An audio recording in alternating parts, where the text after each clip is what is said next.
እሱ ተሰቅሎ ለእኛ ሰላምን የሰጠን መድኃኔ ዓለም ስሙ የተመሰገነ ይሁን። በመካከላችን ተገኝቶ እንዲያስተምረን ቅዱስ ፈቃዱ ይሁንልን።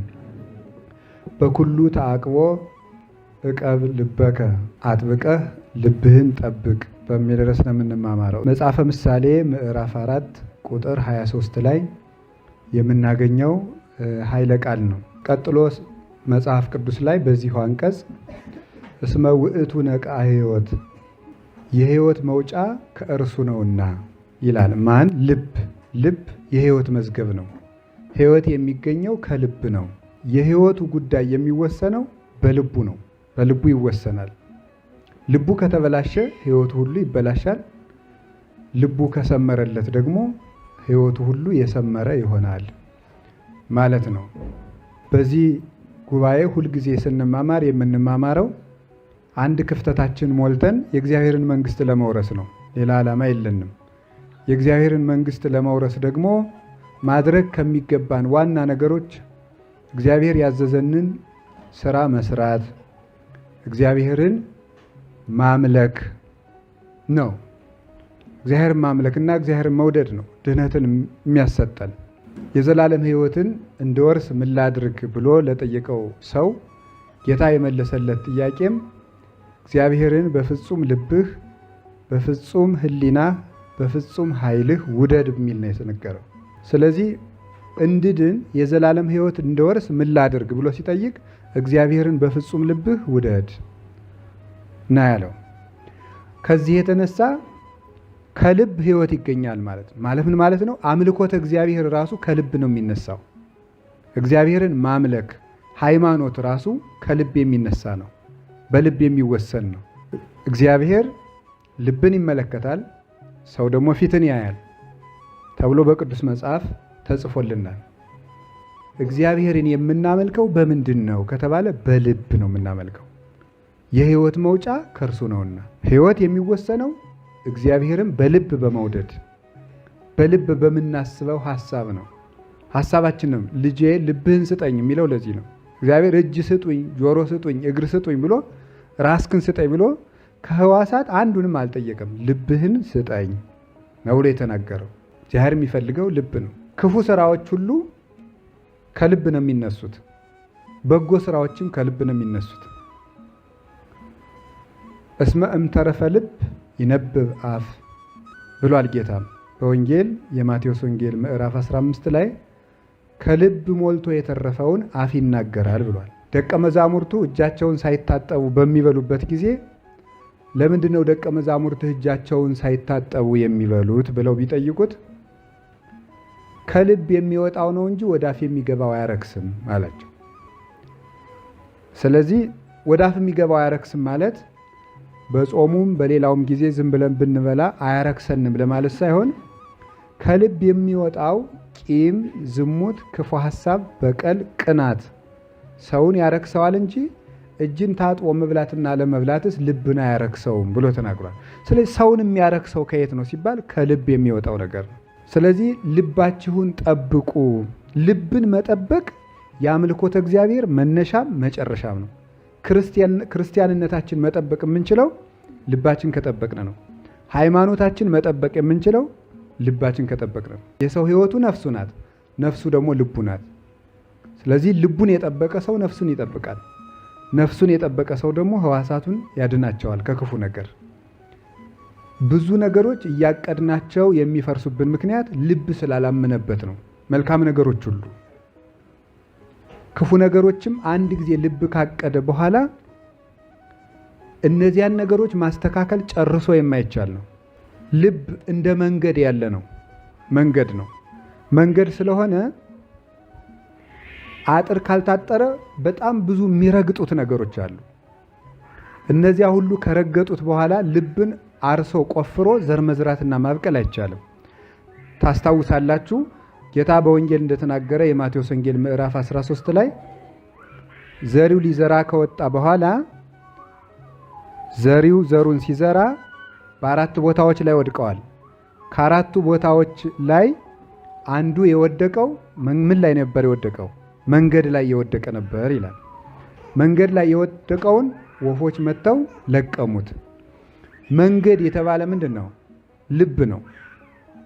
በመንገድ ላይ የወደቀ ወፎች መጥተው ለቀሙት ተብሎ የተነገረ ስለምንድን ነው? መንገድ ምን አይነት መሬት ይመስላችኋል? በቀላሉ ልትጭሩት የማትችሉት ነው። ለምን? ብዙ ሰው ሲረግጠው ኑሮ በጣም የጠበቀ የአለትን ያህል ጥንካሬ ገንዘብ ያደረገ መሬት ነው። ያንን መሬት በቀላሉ ነገር መቆፈርም ማረስም አይቻልም። እና መንገድ ይሄ የሆነ ልብ ማለት ብዙ ጉዳዮች የረገጡት ልብ ማለት ነው። ብዙ ጉዳዮች የረገጡት ልብ። ያንን ልብ አያበቅልም ማለት ያንን ብንዘራበት አያበቅለውም፣ ዘሩ ወደ ውስጥ አይገባም። የሰውን ልቡን ብዙ ነገር ከተመላለሰበት በኋላ ቃለ እግዚአብሔር ቢዘራበት ወፍ እየመጣ ይለቅመዋል እንጂ አያበቅለውም፣ ወደ ሕይወት አይለውጠውም። ቢያነብም ቢማርም አይለወጥም። ስለዚህ ልባችሁን ጠብቁት ማለት ብዙ እግር እንዳይረግጠው ማለት ነው። ብዙ እግር እንዳይሄድበት። ብዙ እግር ከረገጠው በኋላ መቆፈር ስለሚያስቸግር በቀላል እንደው በዲጅኖ ካልሆነ በጣም በትልቅ ፌሮ ብረት ካልሆነ በትንሽ መቆፈሪያ ልንቆፍረው ስለማንችል በጥቂት ምክር ስለማይመለስ እንደዚህ ያለውን ነገር ከባድ ብረት ብቻ ነው እንዲህ ያለውን መንገድ የሚቆፍረው። እንደዚህ ያለን ልብም ሊቆፍረውና ሊመልሰው የሚችለው መከራ ብቻ ነው።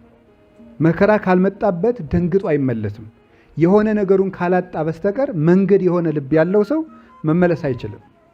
እስመ እምጽናተ ልብ ይከውን ተቃርኖተ እግዚአብሔር ያለ ዮሐንስ አፈወርቅ፣ ቅዱስ ዮሐንስ አፈወርቅ በሃይማኖተ አበው ለዚህ ነው ልብ ሲደነድን እግዚአብሔርን መቃረን ይመጣል። እና ከዚህ የተነሳ ልባችን እንጠብቀው። ልብ ካልተጠበቀ ምንም ነገር አይረባም። ብናስቀድስም ብንጸልይም እንትን ነው የሚሆኑት። ተውኔት ታውቃላችሁ አይደል? ታውቃላችሁ። ተውኔት ድራማ ማለት ነው። እንደሱ ነው የሚሆነው ማለት ነው። በተግባር እናደርገዋለን ዝም ብለን እንጂ ድነት የሚያሰጥ አይደለም። ማመንና የዘላለም ሕይወት የሚያሰጥን ስራ መስራት ደግሞ በልብ ጨምሮ ሲሰሩት እንጂ እንደ ድራማ በተግባር ብቻ ቢያከናውኑት ምሕረት አያሰጥም። እንሰግዳለን እኮ እንጾማለን እኮ እንጸልያለንም ምጽዋትም እንሰጣለን። ሰው ከሚውልበት እንውላለን። በዓል እናከብራለን። ታቦት ሲወጣም እልል እንላለን። ብቻ ሰው የሚያደርገውን ሁሉ እንጸድቃለን ብለን እናደርገዋለን። ከልብ ጋር ካልተያያዘ ግን ምንም። ታውቃላችሁ አይደል? ሰይጣን አሁን ጾመኛ ነው። ሰይጣን ከተፈጠረ 7516 ዓመት ሞላው። እስከ ዛሬ እህል ቀምሶ አያውቅም። የሰይጣን ጾም አያድንም። ልቡ ተቃዋሚ ስለሆነ እንለፋለን እኮ ሰይጣንም ይለፋል። መልፋት ብቻውን አያድንም። ልብ ጋር መያያዝ አለበት። ልባችንን እንጠብቅ። የብዙ ነገር መመላለሻ እናድርገው። መለወጥ የሚመጣው ልብ ሲጠበቅ ነው። ታውቃላችሁ አይደል? ሰው ለቤቱ በር እንዴት እንደሚጠነቀቅ ታውቃላችሁ? በጣም ነው የሚጠነቀቀው። ቤቱን በዛች ቀዳዳ ትል እንኳን እንዳይገባት ምኗን ሸጉጦ ለአንድ ቀን እንኳን ብትቀደድበት የሆነች ነገር ደፍኗት ያድራል። ወደ ልቡ ግን በጣም ብዙ ነገር ነው የሚገባው። ልባችን ተበሳስቶ ያለቀ ነው። ብዙ ነገር ይገባል። በቀላሉ ደግሞ ማስወጣት አንችልም። እንደዚያ ከሆነ ሕይወትም አይስተካከልም ወይም አያድግም፣ ተመስጦም የለውም። የምናደርገው አምልኮተ እግዚአብሔርም ድግግሞች ከመሆኑች ጣዕምም አይሰጠንም፣ አይመስጠንም። ሁሉ ስራ ወደ መሆን ይለወጣል ማለት ነው። እንኳን ማስቀደስ መቀደስም አይመስጥም። እንዲያ የሆነ ሲመጣ ወደ ስራነት ይሆናል። በቃ የሆነ ነገርን እንደማከናወን በቃ የታዘዙትን ባንወደውም አለቃችን ስላዘዘን ብቻ እንደምናደርገው ዝም ብለን እናደርጋለን። ግድ ሆኖብን ሲኦል እንዳይበላን ገሃነም እንዳንገባ እንዳይፈረድብን ለዚህ ብቻ ብለን ማለት ነው። ፍቅሩ ሳይኖረን፣ ተመስጦ ሳይኖረን፣ ሐሳቡ ሳይኖረን። ስለዚህ የእግዚአብሔር ቤተሰቦች ቀላል ነገር እንዳይመስላችሁ ልብን ማጣት። ልብ ያጣ ሰው ምንም የለውም፣ ምንም ነገር እና ስለ ልባችን እንድንነጋገር ብዬ ነው። እና ኪዳን ስናደርስ ካህኑ ምንድን ነው የሚለው? ለከለአብ ዘይማስን መሰረተ ጥበባት አቃቤ አልባቢነ ብሏል። የልቡናችን ጠባቂ ይለዋል። እግዚአብሔርን የልቡናችን ጠባቂ። ትልቅ ቤት ሰርቶ ሰው የብረት አጥር ያጥርለታል፣ ግንብ ይገነባል። ከዛ ላይ ደግሞ ምንድን የሚባለው ይሄ አደገኛ አጥር የሚባል ደግሞ በኤሌክትሪክ ጭምር የሚሰራ ያደርግበታል። አንዳንድ ሰው እኔ አፌ ነው የሚለፈልፍ እንጂ ልቤ ደግ ነው ሲል ትሰሙታላችሁ አይደል? እንደዚህ የሚባል ነገር የለም። እንዲሁ ዝም ብሎ ከታች ያለው ውሃ ነው እንጂ ምንጩ እኮ ንጹህ ነው ይባላል። ምንጩ ካልደፈረሰ የደፈረሰው ውሃ ከየት መጣ? ከልብ ከደፈረሰው ልብ ነው የሚመጣው ሁሉ ነገር። የረከሱ ነገሮች በቃል የሚነገሩት ከረከሰ ልብ ወጥተው ነው። ሐሰት አንደበት የሚናገረው ሐሰተኛ ልብ ያበቀለውን ነው። ተንኮለኛ አፍ የሚናገረው ተንኮለኛ ልብ ያበቀለውን ነው። ልብ ነው። እጅና እግር ሁሉ ልብ ካዘዛቸው ቦታ ይውላሉ እና ይውላችሁ በቃ የአምልኮተ እግዚአብሔር ዋናው መቅደስ ልብ ነው። ልብ ነው። ቅድስተ ቅዱሳን ይሏችኋል። ልብ ነው ቅድስተ ቅዱሳን። ኦሪት 3 ክፍል አላት አይደለም እንዴ? ወይም ቤተክርስቲያን ቅኔ ማህሌቱ በሉት። ቀጥሎ ምን አለ? ቅድስት። ቀጥሎ ምን አለ? ቅድስተ ቅዱሳን። እና ይሄ ቅኔ ማህሌቱ ምኑን የሚወክል ይመስላችኋል? ስጋችንን የሚወክል ነው። ከራስ ጠጉራችን እስከ እግር ጥፍራችን ያለውን ስጋችንን ነው የሚወክለው። ቅድስት የሚባለው ደግሞ ነፍሳችን የሚወክል ነው። መቅደስ ወይም ቅድስተ ቅዱሳን የሚባለው ልብን የሚወክል ነው። የመጨረሻው ካህናት ገብተው የሚቀድሱበት መቅደስ ነው የሚባለው። ክርስቶስ የሚገባበት ካህናት የክርስቶስ ምሳሌዎች ናቸው። ለዚህ አይደል ለምሳሌ ካህኑ ቀድሶ ሲጨርስ ምንድን ነው የሚያደርገው? ይወጣና ቅዳሴ ሲገባ አሁን ቄሱ ልብሰ ተክህኖ ይለብሳል። ልብሰ ተክህኖ ያረዘመውን ያላጠረውን ልኩ የሆነውን መርጦ ይልበስ ይላል። ምክንያቱም ካህኑ የመለኮት ምሳሌ ነው። ካህኑ የሚለብሰው ልብሰ ተክህኖ ደግሞ ክርስቶስ ከድንግል ማርያም የነሳው የስጋ ምሳሌ ነው። ቢያጥርና ቢረዝም መለኮትና ስጋ ፍጹም ተዋሂዶን አልተዋሃዱም ብሎ እንደ መካድ ይቆጠርበታል። ስለዚህ ወይ እንዳይረዝመው ወይ እንዳያጥረው ፍጹም ተዋሂዶ በትክክል እንደተዋሃዱ ትክክል የሚሆነውን ልብሱን ይለብሳል። ከዚያ በኋላ ካህኑ ቅዳሴ ከገባ ጀምሮ ቅዳሴ እስኪወጣ ድረስ እስከ ሰረሆተ ሕዝብ እስኪያሰናብት ድረስ ያለችው ጊዜ ጌታችን ኢየሱስ ክርስቶስ በዚች ምድር የቆያት ጊዜ የምትወክል ናት። የክርስቶስን የምድር ዕድሜ የምትወክል ናት የቅዳሴዋ ጊዜ። ካህኑ በዚያ ቅዳሴ ውስጥ ሕዝቡን በረከት ይሰጣል፣ ያነጻል፣ ይቀድሳል። ጌታችን ኢየሱስ ክርስቶስ በምድር ላይ 33 ዓመት የቆያት ዕድሜ የማንጻት ጊዜ የመቀደስ ጊዜ ነው። ከልደቱ ጀምሮ እስከ ዕርገቱ ድረስ ምድርን ሲያነጻና ሲቀድስ ነው። እያንዳንዷን ቀን የተጠቀመባት ፍጥረትን ለመቀደስ ነው። ካህኑም ያነጻል። ለምሳሌ እስከ ፍሬ ቅዳሴ ድረስ ያለው ቅዳሴ የማንጻት፣ የማዘጋጀት፣ የማብራት ቅዳሴ ነው የሚባለው። ሕዝቡን ለክርስቶስ ሥጋና ደም ሲቀድስ፣ ሲያነጻ፣ ሲያበራ፣ ሲያናጻ ነው የሚቆየው። በኋላ ይቀድሳል፣ ያቆርባል። ካህኑ ቅዳሴ በሚቀድስበት ጊዜ አይደገፍም፣ ከግድግዳው ጋርም አይደገፍም። ቀጥ ብሎ መጨረስ አለበት ቀድሶ ሲጨርስ። ቢደገፍ ግን ክርስቶስ በዚህ ምድር ሳለ አርፎ ነበር ብሎ እንደ ካደ ነው የሚቆጠርበት። ክርስቶስ እንዳላረፈ የሚቀድሰው ቄስም አያርፍም፣ አይደገፍም፣ ምንም አይልም፣ ቀጥ ብሎ ይጨርሳል። ከዚያ በኋላ ምን ያደርጋል? ይባርክና ቀድሶ ሲጨርስ የእግዚአብሔር ሰላም ከእናንተ ጋር ይሁን ብሎ ሕዝቡን እየዞረ ባርኮ ምን ያደርጋል? ወደ መልሶ ወዴት ነው የሚሄደው?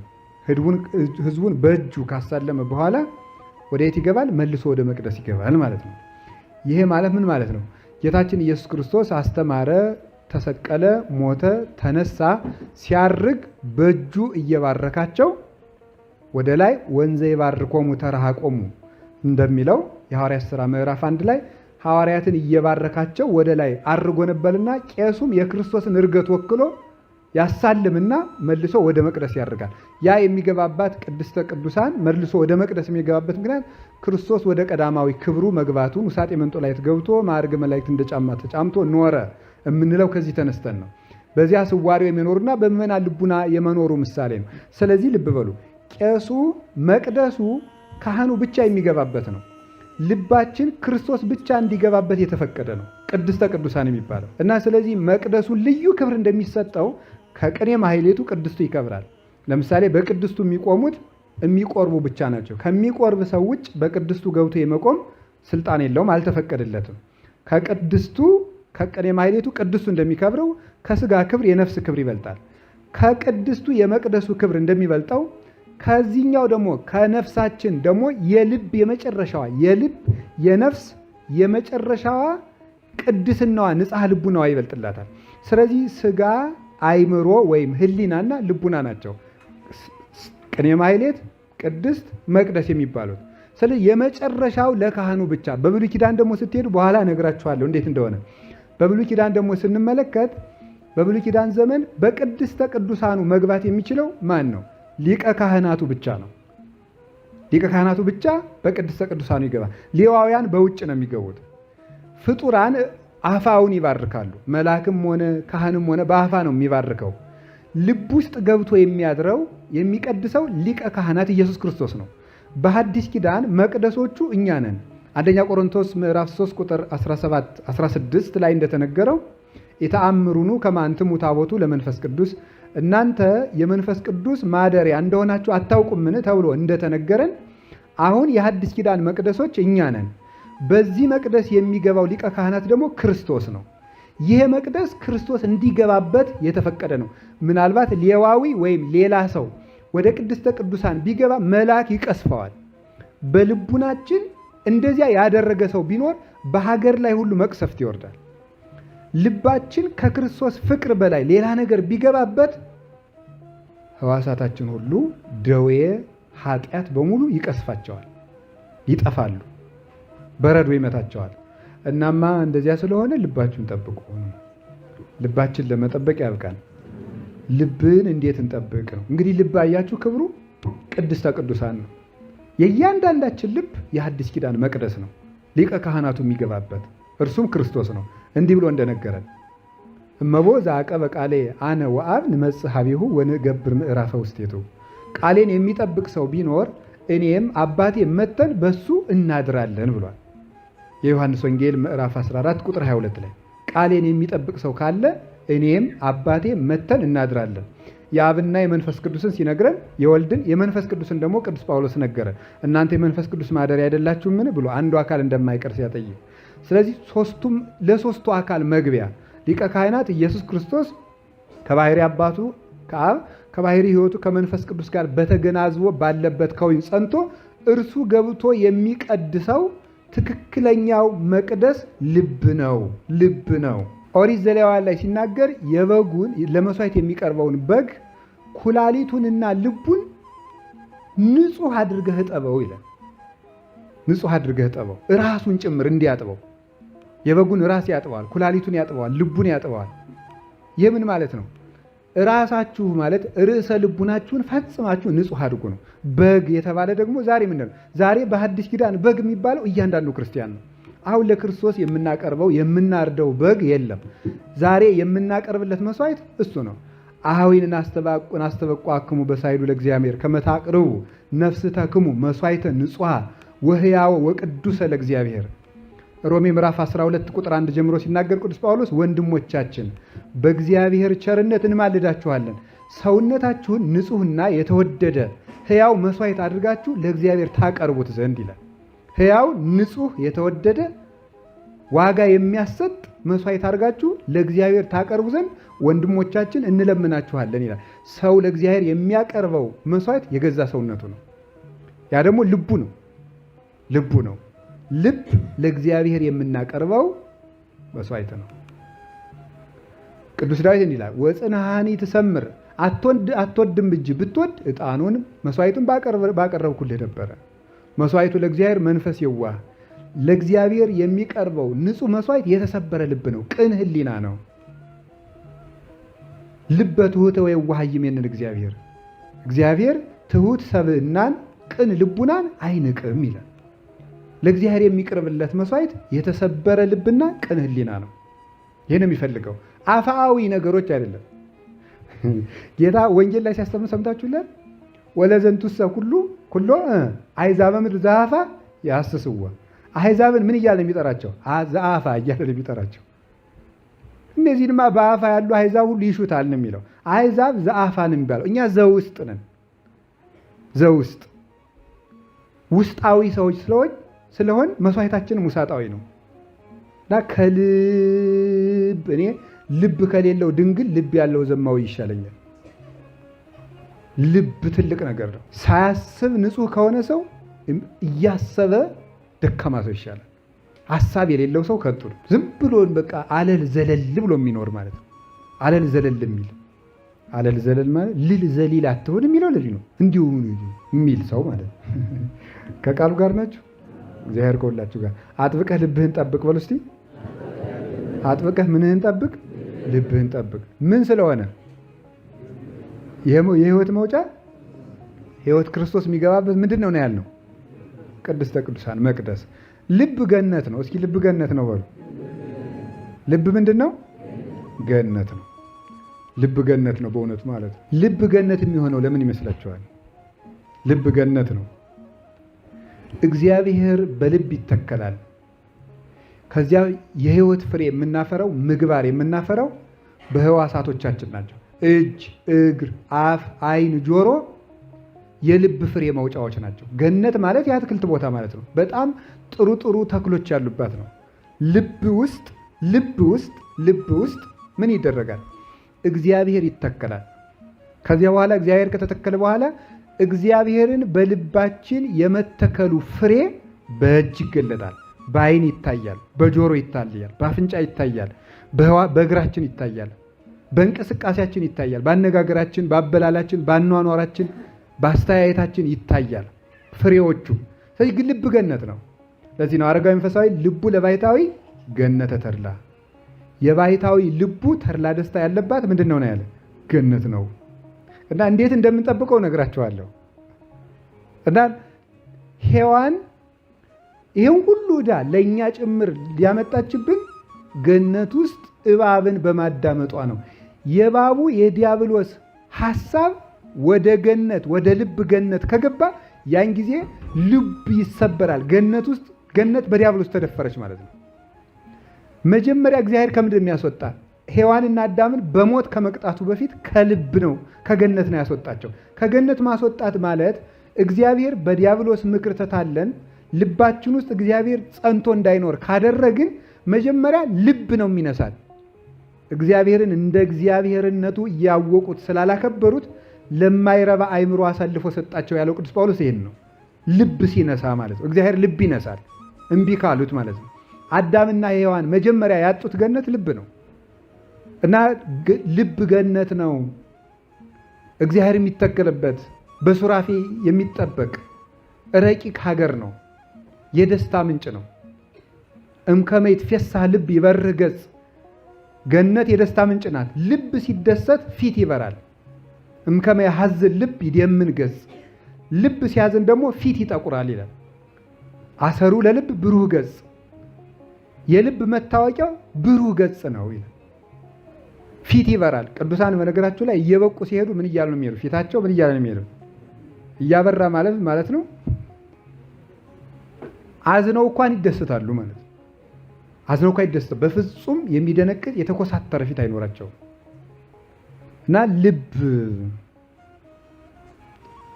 ልብ ገነት ነው። መጀመሪያ ልንገራችሁ፣ እዚያችኛይቱ ገነት ከመግባታችን በፊት ወደ ልባችን እንግባ። ልባችን ውስጥ ከገባን ገነት እንገባለን። ወደ ልባችን እንመለስ። ገነት ይሏችኋል ልብ ነው፣ የሆነ ሀገር አይደለም። ወደ ልብ ሀገር ዝም ብለን በውጭ እያበርን ነው። ወደ ልባችን ወደሚገባን ሐሳብ መመለስ አለብን። እሱን ነው ገነት ያለ። ልብ ሰማይ ነው። ሰማይ እኮ ነው ልብ። የልባችሁን ክብር እንድታውቁት ብዬ ነው። እስቲ ልብ ሰማይ ነው በሉ። ምን አላችሁኝ? ልብ ሰማይ ነው።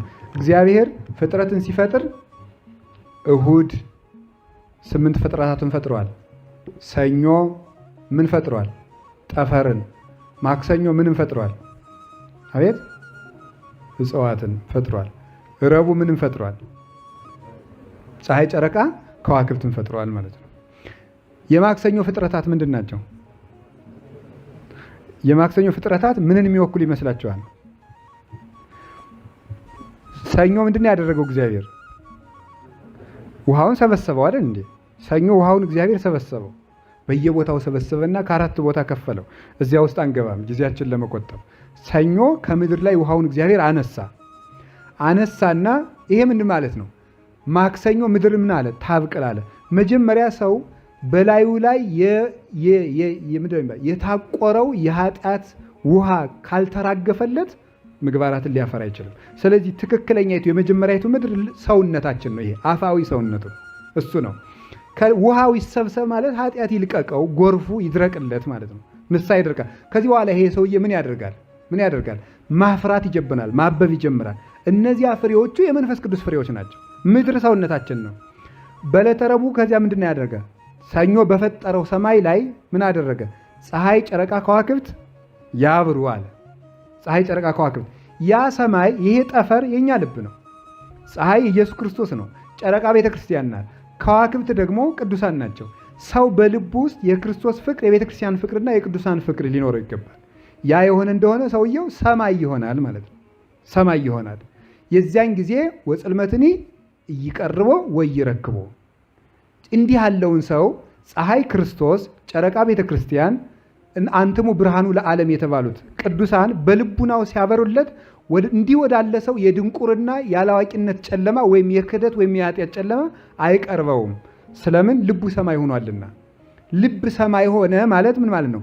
ጠራ፣ ነጻ፣ ከፍ አለ፣ ልዕልና ነፍስን ገንዘብ አደረገ፣ የላይኛውን ዓለም እያሰበ ኖረ ማለት ነው። ከፍ አለ ማለት ነው። ምድራዊ ነገሮችን በመናቅ ሰለጠነ ማለት ነው። አንድ ሰው ወደ ላይ ከፍ ባለ ቁጥር ታች ያሉት ነገሮች እያነሱ ነው የሚሄዱት። ስለዚህ ሰው በልዕልና ነፍስ ሲከብር በቀላል ነገር መጨቃጨቅን ይተዋል። በቀላል ነገር መኮረፍን ይተዋል። በቀላል ነገር መደሰትን ይተዋል። ቶሎም አይረካም፣ ቶሎም አያኮርፍም። ለምን? ልዕልና ነፍስ አለውና ከፍ ያለ ነውና። ሰማይን ምንም ነገር ወርውረህ ልትመታው አትችልም። ከፍ ያለ ልብ ያላቸውን ሰዎች ምንም ቃል ብትወረውርባቸው አታደማውም ልባቸውን። ምን ናቸው? ሰማይ ናቸው። ለዚህ ነበረ ቅዱስ ዮሐንስ አፈወርቅ ይትካህለነ ንኩን ሰማይ፣ ሰማይ መሆን እንችላለን ይላል። አረ እንዴት ሆነ እንችላለን? በእፎ ይትካህለነ ንኩን ሰማይ፣ ሰማይ መሆን የምንችለው እንዴት ነው ይላል። ለማህደረ እንዲያውም ብሎ ይናገራል። ይትካህለነ ንኩን ዘኒሴኒም ሰማይ፣ ከሰማይም የምንሻል መሆን እንችላለን። ለማህደረ በውስቴትነ ፀሐየ ጽድቅ ኢየሱስ ክርስቶስ፣ ኢየሱስ ክርስቶስ እውነተኛው ፀሐይ ኢየሱስ ክርስቶስ በልባችን ካደረ እኛ ከፀሐይም የምንበልጥ መሆን እንችላለን ብሎ ይላል። ከሰማይ እንበልጣለን። ስለዚህ ልብ ሰማይ ነው። ልብ ገነት ነው። ልብ መቅደስ ነው። ልቡን የጠበቀ ሰው ሁሉን ማድረግ ይችላል። እንደ ያገጣችን ገበሬ ያላያችሁትም እንዴ? የሚተርተውን ተረት ቅንቡር ሴት ትሄዳለህ አለዋል። መተማ እንዴ ትደርሳለህ? ልብማ አለ። ልብ ካለ ቅንቡርስም ቢሆን ይደርሳል። ልብ ከሌለ ግን አውሮፕላንም አይደርስም። ሾፌሮቹ ከተኙ ምንድነው ካፒቴን የሚባሉት እነሱ ከተኙ ማለት። ልብ ነው ዋናው ነገር። የሚጸድቅ ልብ ነው። የሚማር ልብ ነው። የሚመንን ልብ ነው። የሚጸልይ ልብ ነው። የሚቀድስ ልብ ነው። እጅና እግር አፍ አይደለም የሚቀድሰው። እግዚአብሔር የሚያመልከው ልብ ነው። ከልብ የወጣ ነገር ነው መልካሙ። ስለዚህ ከዛሬ ጀምሮ ልባችን እንድንጠብቅ ነው። ልባችን እንዴት መጠበቅ ይቻላል? የልብን ክብር አይታችኋል። የከበረ ልብ ይስጠን እግዚአብሔር።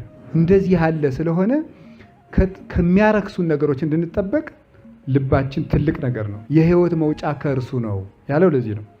የምትድንባቸውን ስራዎች ከልብህ ነው የሚወጡት ነው። የምትድንባቸውን ስራዎች የምትሰራቸው ከልብ ነው።